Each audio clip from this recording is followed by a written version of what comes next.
জনগণের অভ্যুত্থানে 5 আগস্ট দেশ ছাড়েন শেখ হাসিনা, তবে তার দেশত্যাগের পরেও থামেনি গুলিবর্ষণ। ওই দিনও প্রাণ যায় শতাধিক সাধারণ মানুষের, যার বড় একটি অংশই তরুণ। স্থায়ী পঙ্গুত্ব বরণ করেছেন বহু তরুণ, তবুও কোনো ক্ষোভ নেই তাদের। প্রত্যাশা একটাই, জাতি যেন তাদের ভুলে না যায়। সুমাইয়া ঐশীর রিপোর্টে বিস্তারিত। ক্যামেরায় ছিলেন SRS আলী। নুডলস খান নাই তো নুডলসই খান নাই।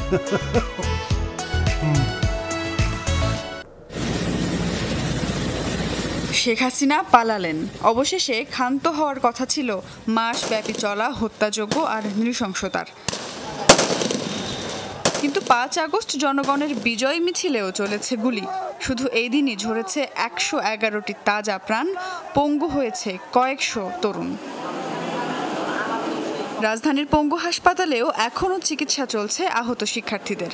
তাদেরই মধ্যে একজন আল আমিন। 9ম শ্রেণীর এই ছাত্র দেশ বাঁচাতে গিয়ে হারিয়েছে পা। আমরা বিজয় মিছিল নিয়ে বেড়াইছি। এখন দুপুর 2টার দিকে আমরা ব্র্যাক ভার্সিটির ওখান থেকে ওই থানা গলিতে ঢুকছি। ঢুকার পর ওখান থেকে পুলিশ, অনেকগুলো পুলিশ ছিল, ওরা ছিটাগুলি করতেছিল। আমি বসেছিলাম, উঠে দাঁড়ায় পিছন ফালি উঠে দাঁড়ায় আমি দৌড় মারবো। সেই সময় গুলিটা এসে আমার পায়ে এই অপর সাইডে পিছন দিয়ে ঢুকে সামনে দিয়ে বের হয়ে যায়। পা হারিয়েও কোনো ক্ষোভ নেই লড়াকু এই তরুণের। দেশের জন্য যদি প্রয়োজন হয় আমি আবার নামবো, তাতেও সমস্যা নাই। আমার একটা পাও হারাইছে, আমি আরেকটা পাও দেবো। কিন্তু যারা এই পাও হারাইছে, আমার একটাই অনুরোধ যে সরকার যেন তাদের পাশে দাঁড়ায়। আলামিনের বাবা মায়েরও নেই ছেলের পা হারানোর আফসোস। তবে হয়তো আর একটু আগে হাসপাতালে পৌঁছাতে পারলেই ঠেকানো যেত অঙ্গহানি। আমি শুধু ডাক্তার ইউনূসকে এইটাই অনুরোধ জানাবো, স্যারকে আমি এইটাই বলবো যে স্যার, এদেরকে যেন রাস্তায় বসে ভিক্ষে করে না খাওয়া লাগে। ওরা বললো যে 6 ঘন্টার মধ্যে যদি ওর এখানে আনা যেত তাহলে ওর পাটা রাখা যেত সম্ভব হতো। আবার একটু মন খারাপ বলে পোলাই বলে, আমি পোলা হয়ে গেছি। বাবু তোমার মন খারাপ কেন? তোমার মন খারাপ করে বললাম না বাবা। এদিকে হাসপাতালের বিছানায় কাতরাচ্ছে তামিম। 8ম শ্রেণীর ছাত্র তামিমকে নিয়ে সেদিন বিজয় উদযাপনে বেরিয়েছিলেন মামা। তিনি নিজে অক্ষত ফিরতে পারলেও গুলিবিদ্ধ হয়ে কাটা পড়েছে তামিমের একটি পা।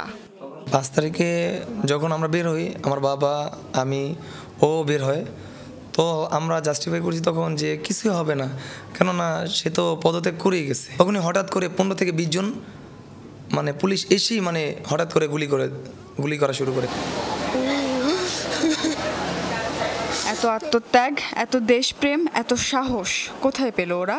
এত আহাজারি, কষ্ট আর হারানোর বেদনা শেষ পর্যন্ত পূর্ণতা পাবে তো? কারো হাত নেই, কারো পা নেই, আবার কেউ বা বরণ করেছে চির অন্ধত্ব।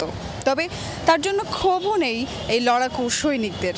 তবে একটাই মাত্র প্রত্যাশা, এই রাষ্ট্র, এই জাতি, এই দেশ তাদেরকে যেন ভুলে না যায়। সুমাইয়া ঐশী, যমুনা নিউজ, ঢাকা।